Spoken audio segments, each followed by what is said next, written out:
Beatrice was known for being in a threesome, in a still life, in a traditional design, kind of formulated. It's always, oh, you need three, like you need 3 pieces of fruit, not 2. Now, of course, there really are no rules, ever. So the idea of 3 trees, 3 orange trees, which creates more of a grove, because I was very interested from spending time in the orange orchard, the way the trees are trimmed to where they come together like topiary, and they're just these corridors of foliage with fruit and flowers when you walk in them, like a waterfalls of leaves and fruit. So I wanted this to be a one whole kind of wall where they're merging together. And it's the first time I did 3 figures, and I'm just having revisited Beatrice's studio. I was looking at some of her fun sculptural figurative pieces, and I noticed she would often have 3 or 4 or 5 many figures in her pieces. And maybe that was subliminally kind of getting into my mind as I started this piece. And it was fired in the gas kiln 3 times, I remember, to get the colors right and to really get the oranges how I wanted them, and the reduction where you get the wonderful sort of soft grays and blacks in the clay, where the clay doesn't have glaze, and then the white base and the stains on top. A tradition going back to Palisse and Della Robbia. Figure combined with this idea of weave, wicker, basket impressions are throughout the piece. And I like to take the wicker and kind of follow the form, almost where the clavicle is here. The wicker kind of punches out that shape, it follows that shape. Here for the chest, I was interested in a kind of a circular form and started doing impressions from the bottom of baskets. And I always visit the museum in Ojai, the historic museum, the Museum of History and Art in Ojai, and I'm fascinated by the folk art of the region, by the indigenous utilitarian objects, in particular the baskets. The chumash baskets made with the woven reeds with the asphaltum lining to make them watertight really intrigues me. And they weren't firing ceramics like down in pre-Columbia, down in Mexico and further south. The fact that they were using fibers and reeds and then coating them with, lining them with asphaltum to make them watertight really intrigued. Really is an interesting combination of materials.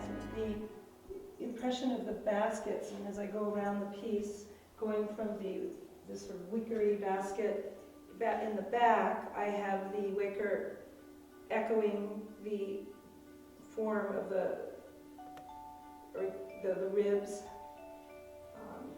the spine of the figure, and have chosen very carefully the section of a basket that would relate to that part of the human body, the shoulders and the back.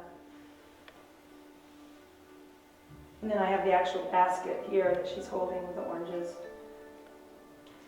The harvest theme, my work's always been very interested from the wilderness to the agrarian and into the industrial and post-industrial. So this is an agrarian piece. Some of my pieces refer to wilderness and into agrarian, and that evolution of the landscape in our psyche as the colonists came, well, to the East Coast where I live, and were clearing the forests for agriculture. So from the wilderness to the agrarian, and then into the industrial. It's really interesting to me that orange trees can be in blossom and fruit at the same time. Because in the Northeast, you don't get the blossoms till the spring and the fruit till the late summer. So I love the shape of the trees as they're like they're like topiary to me, the way they just become this wall of foliage, just very dense. And I like to bring my clay on site, and I'll set up right here and really look and do the plein air. Really look at what the leaves are doing. Are they pointing down? Are they pointing up? Are they doing both? The lower branches go down and then they start to go up, and then at what point are they, if you go look at the top of the tree, the branches are all growing straight up. So all of this is important when I'm sculpting the tree, to have the bottom branches down, and then they're slowly coming up, and then at the very top they're, and the way the fruit hangs in the tree, what the leaf pattern is around them. Some are hidden, some are completely out. How to get that depth. And the holes. One of the first things I do with my sculptures, I'll make giant holes through the walls of the clay to really get the sense of these wonderful cavities going in. I had a very interesting experience with this piece. Started with a big piece in Rhode Island called Apple Pants before I made this piece. It was a massive piece at my show at the Newport Art Museum called On Island. And all my pieces were made on Prudence Island in Rhode Island. The show opened in 2004.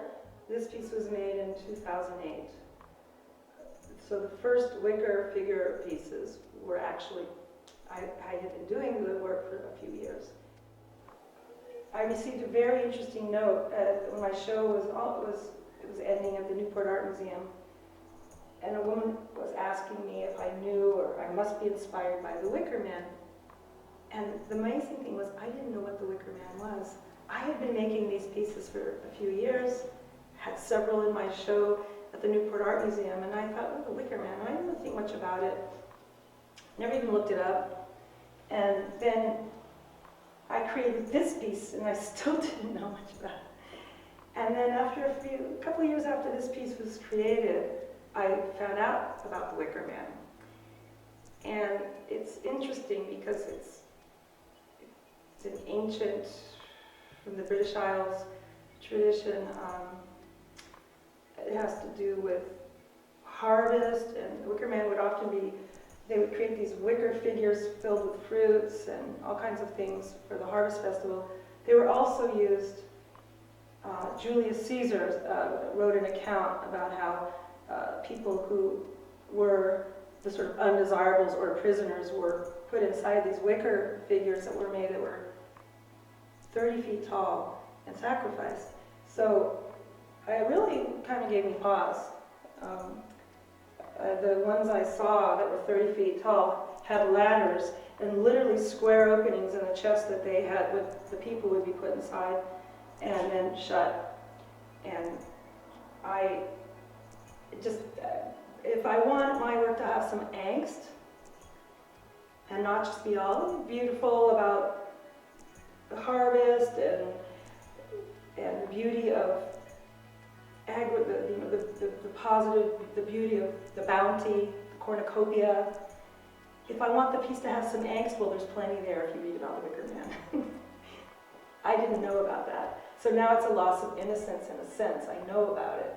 So I think about it, and it hasn't stopped me. Every now and then I create a figure based on this woven wicker and other imagery. It always comes back to me and a need to do it. So it brings up some interesting thoughts.